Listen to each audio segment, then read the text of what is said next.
wife's dressing. Myself, I'm just resting with one eye open. Did I hear you talking about another robbery? Raffles was snoozing in the park when someone stole his wallet, lifted out of his pocket, and off into space. Raffles heard some bloke laughing. Raffles claims it was an invisible man. Oh, invisible man? Invisible man, you say? Invisible man. My, what next? I better have Millie tidy up Mr. Griffin's rooms. Don't be so anxious to please that one. He's behind on his rent. Millie, come out of the kitchen. You don't suppose your Mr. Griffin knows anything about this here invisible man, do ya? You called me, Mrs. Hall? Of course I called you. You're a silly creature, my girl. Lazy. Stupid. Ungrateful. Sloppy too, I fear. I expect I am. But I am honest. When an idea gets in Millie's head, it has the time of its life. I'm good-natured, although I'm silly, stupid, lazy, sloppy, and ungrateful. But did anyone notice? Here we are, Vicar. 1 cup, nice and hot. Millie, go into Mr. Griffin's rooms and tidy them up. But he's crazy! Last time I went in there, he threw a book at me! And she can't even read. Oh, ha, ha, ha. That's right, laugh at me.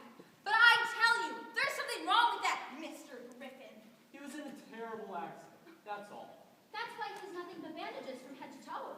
He ain't nothing but a walking band-aid, like one of them Egyptian popes. Mummies! I wish he never come to the coach and horses. That's what I wish. Who cares what you wish?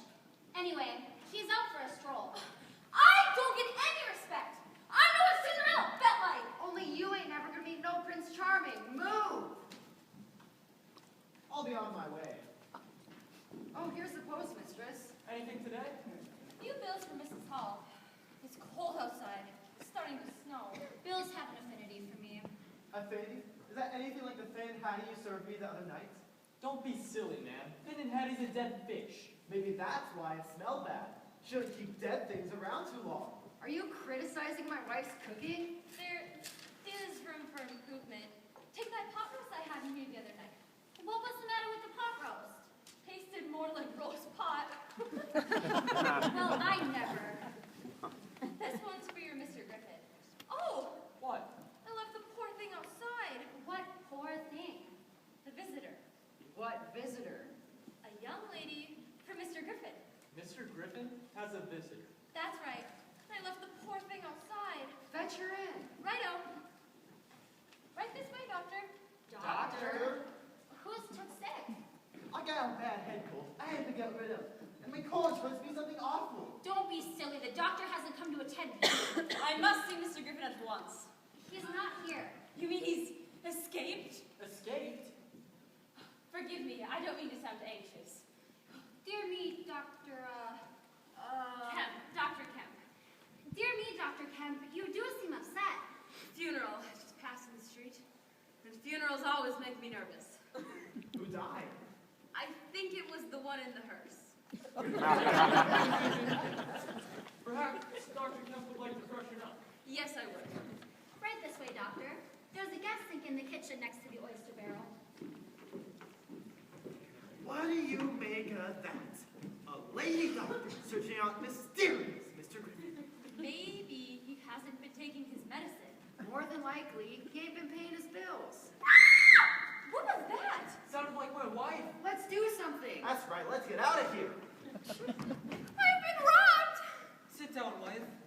What happened? I was resting. I heard a sound at my dressing table. Go on. I opened my eyes, looked over, and my jewelry case was open. Is that all? My heirloom necklace was being carried across the room through the window. What did the robber look like? There was nothing there. Just my heirloom necklace floating in the air. It's like what happened to Raffles. I was terrified. This is a job for the local authorities. You mean Colonel Adai? That bumbling oaf. He couldn't find himself in the dark. We've got to do something. If we don't, we'll be stolen penniless. If you ask me, Griffin's the one. We never had any trouble in the village until he showed up. He can make a good living scaring people out of their hiccups. Oh, Mrs. Hall! Mrs. Hall! It's him. Mrs. Hall! Mrs. Hall! Nothing to be afraid of, I tell you. Mrs. Hall! He's coming in. Help! Ah!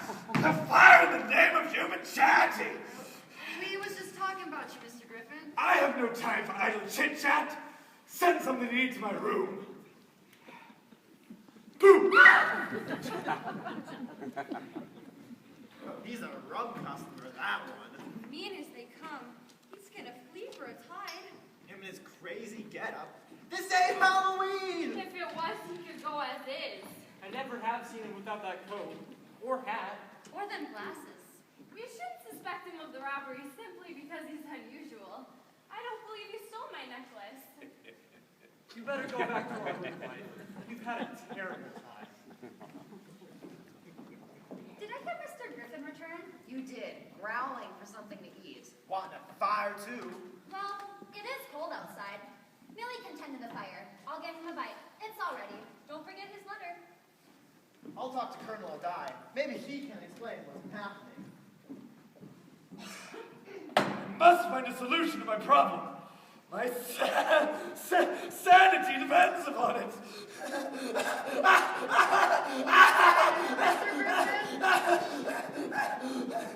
He's cuckoo. First thing in the morning, out he goes. One tray. One nice tray for Mr. Griffin. Whatever it is, it's too good for the likes of him. Was that you I heard laughing?